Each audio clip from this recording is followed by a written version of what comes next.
Hi అండి. చాలామంది divorce తీసుకుంటున్నారు. ఆ డైవర్స్ గురించి ఇంకొక మాట కూడా చెప్పాలనుకుంటున్నాను.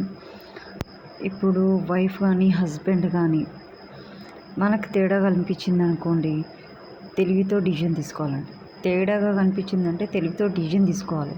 డిసిజన్ అంటే ఏంది? డైవర్స్ కాదు. వాళ్ళని ఎలా సెట్ చేయాలి, వాళ్ళ తప్పు వాళ్ళు తెలుసుకునేలా ఎలా చేయాలి అనేది ఆలోచించాలండి. అంటే మంచిగా ఉండాలి. డైవర్స్ అనేది ఉండొద్దు, గొడవలు అనేది ఉండొద్దు. ఒక్కటే అండి లాజిక్. వాళ్ళకి ఎక్కడైతే ఇబ్బంది ఉందో మీరు అక్కడ ఆ ప్రాబ్లమ్ని సాల్వ్ చేయడానికే చూడండి. జెంట్స్ అయితే, ఆడవాళ్ళైతే ఈవెన్ జెంట్స్ ఎక్కడైతే ప్రాబ్లమ్స్ ఫేస్ చేస్తున్నారో మీరు అక్కడ సాల్వ్ చేయడానికి ట్రై చేయండి. అంటే ఒక్కొక్క సిచ్యువేషన్ ఉంటుంది. ప్రతి ఒక్కటి చెప్పాలంటే చాలా లెంతీ అవుతుందండి. So these are the techniques. మీ హస్బెండ్ని ఎలా కాపాడుకోవాలి, మీ వైఫ్ని ఎలా కాపాడుకోవాలి, గొడవల నుంచే కానీ డైవర్స్ కేసు నుంచే కానీ ఇష్యూస్ రాకుండా తెలివితో డిసిజన్ తీసుకోవాలి.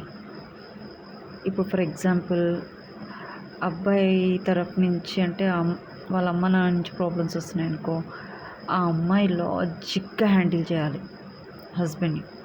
ఎందుకంటే వాళ్ళ అమ్మ నాన్న దగ్గరికి వెళ్ళకూడదు.